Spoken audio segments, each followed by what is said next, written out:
TV, Mabia Star TV, chaîne TikTok, la chaîne TV. Laissons-nous tous s'abonner, nationalement comme Mabia Star TV. Etalama monate, Bato Bandima, Christophe Songo, Andima, Tati Hilenda, Andima, Angel Loué, Andima, Mabia Star TV, Chala Kito, la chaîne TV, Mabia Star TV, Chala Kito, la chaîne TV. Le grand collaborateur, Christophe Songo, Nakatia Mabia Star TV. Levé Kiko Kikondambuta, Papa Social. Tadi Hilenda, Angel Loué, la mignonne. Ils sont tous s'abonner, la chaîne Macron, Mabia Star TV. Et t'as les mamans d'atterre, Bato Bandima. Mabia Star TV, Zambada Media.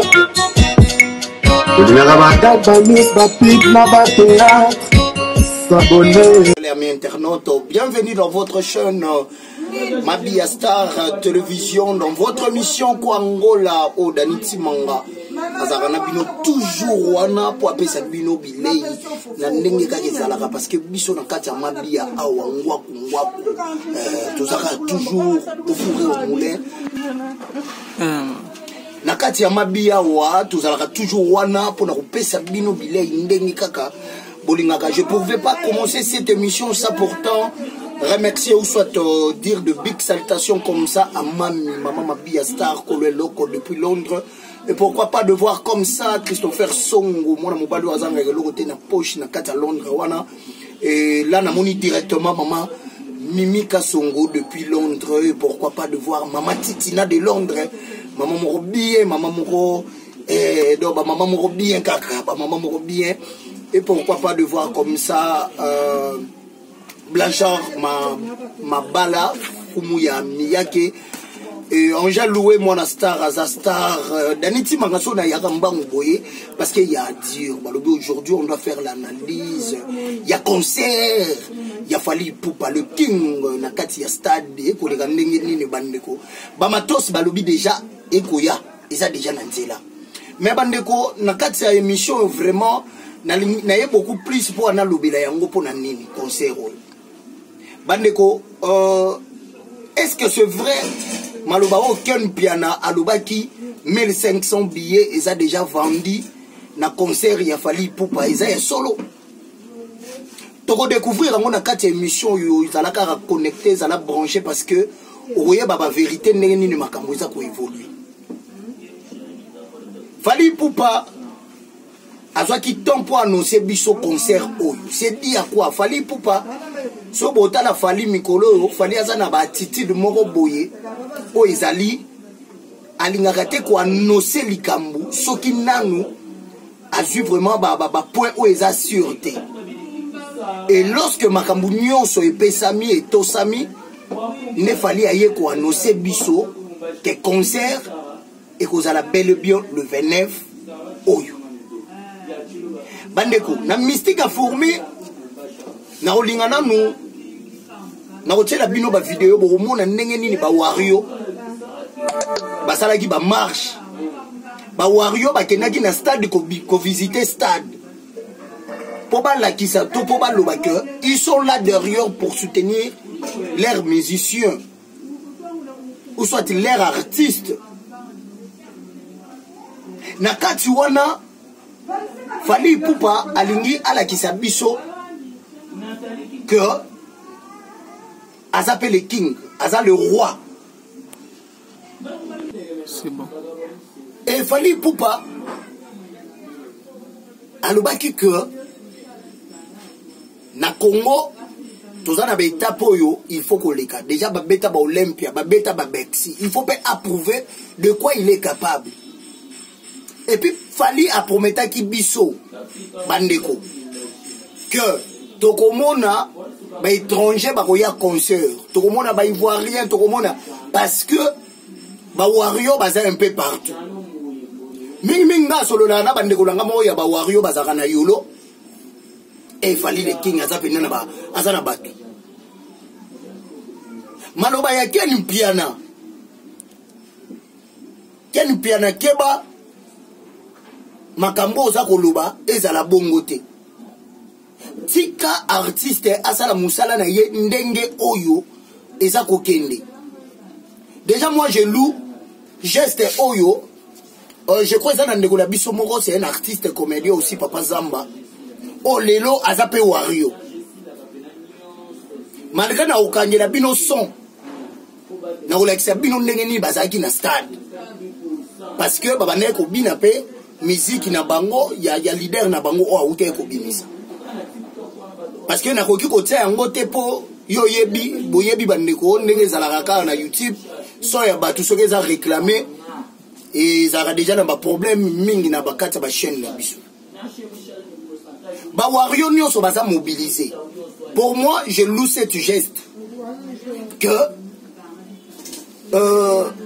artiste il faut azala premièrement na batu oyo baza ko faire pousser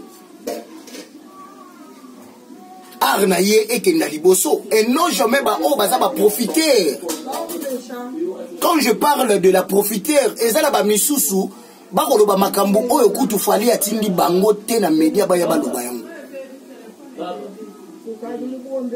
ba ko sa makambo oyo Aigle le king atindi bango te mais ba wario l'air basangana ki ba ke na stade to mona ki bandeko ebele bazaki wana ba petit fali banani donc on sentir que tout le 24 communes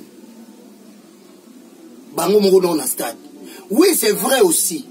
Soto tena onka ba wario déjà ba billet et goleka pe ba 3000 et goleka pe ba 4000. Mais est-ce que c'est bon yakoya kolobelaka geste wana na télé? Artiste azo sala déjà eloko moko eza bien. Ezali histoire o ba tuto bana na biso to kobota tamba koya ba kolobaka Fali Poupa à Beta Stade à Sala Play. Est-ce que Fali Pay a kolongola défi au ba vie ba Weranson batika ina stade? Point d'interrogation. Mais ngala linga elo moko da Congo pourquoi to linga kaka ke mutu soka osa likambu esimba te? Fali azana eloko lisusu akoki ko prouver te la musique. Fali akomaka ko beta musique pour que ba fanatique na ye ba yoka bien. Fali azaka isu na temps wana ya ba polémique te. Et puis na luaka geste ya artiste parce que artiste azaka na elo moko taso ya mbene émission. So lingo koti c'est na ba conflit. Na ba musicien na biso ya mboka abarat non. Pona nini? Ngaso ibo sala ga bolo ba ke botanga na rankine ba tumo botanga na ba rankine ba musicien libanda oui. Parce que entre les frères, bakoki ko bomanate parce que baza ba frère. Lelo musique na biso na poto ndenge koma ina ba problème na ndenge ba arrangement za ko salama. Kishasa ngope batikala na ngoya ngoy. Moi je pense au Wario au lieu de parler Bolobela concert et Simba. Na makambu Ken Piana za ko sala to o basala ki na mbuta dikasu. Non. Boko ya ko tia batuke na trop sir moko boy et comme na tawana boy comme ba problème hein? Parce que concert tant na zo lo baboy bomoni ba illustrer na zo sala wana ya concert ya ba JB. Ba vie bazana un moko te pona ba leki na bango. Bazali na posa baleki na bango ba évoluer parce que bango l'air ba kokola ba kovanda to ba koma lokwa ba papa na biso ba grand calé ba oza isusu sur scène te mais est-ce que baleki na bango il faut baya mais est-ce qu'il faut baya kana musique ndenge zalaka liboso non il faut ba beta musique sikoyo na ndenge o eza ya bien popé ba profiter nango po bana na bango ba vivre pe na yango. Et ça nous a même pensé Nakabe Kabenge les derrière c'est beau caméra. Kabe na rolinga totianano ba image ya ba Wario ndeni bazaki na stade pour na kopesa toujours chaleur ya concert o ekobeta ma le 29 na stade awa bande ko batala et puis tozonga poto e bandeni to évoluer na émission. OK. Voilà, merci beaucoup fidèles amis internautes. Là vous venez de suivre comment ba Wario bazalaki na Katia stade. Cela veut dire que ne peut pas gagner dans nos stades, ba yebisa stade. Ça là que aigle plein ezala. C'est normal. C'est comme ça que nous voulons voir na Katia ba musique na biso. Et non jamais. Et non jamais. Ezala ka tokotaka na ba conflit moko boy.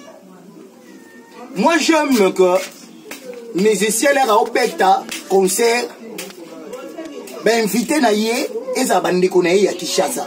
Omone loko ba vie basalaki. Baza pe ba renommé. Ba ko pe ko bengisa X to Y. Mais ba obi non biso nan.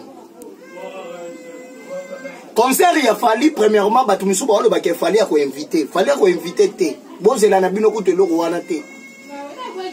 Le King a robeta concert rien que na ba musicien na ye. Et puis na kati ya orchestre Fali a osa biso surprise moko. O bande ko belé ba oyeba te. Fali tantôt o sala ba musicien fidèle na ye ba cadeau na concert o. Et ça une meilleure façon pour abimisa ba musicien na ye mususu. Po ba musicien na ye mususu pe bazala na ba impact ya makambu na bango na ndenge Kinshasa.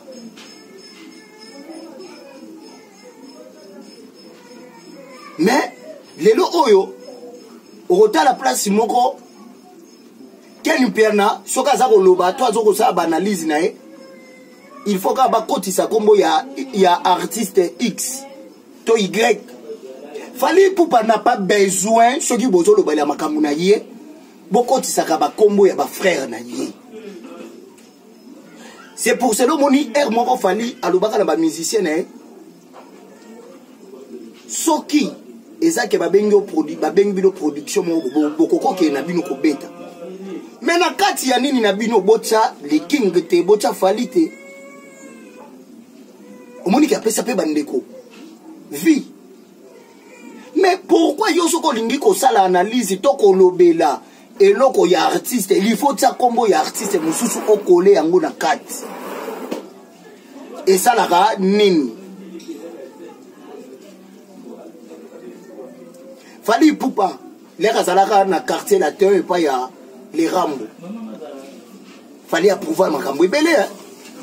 Fali apesa biso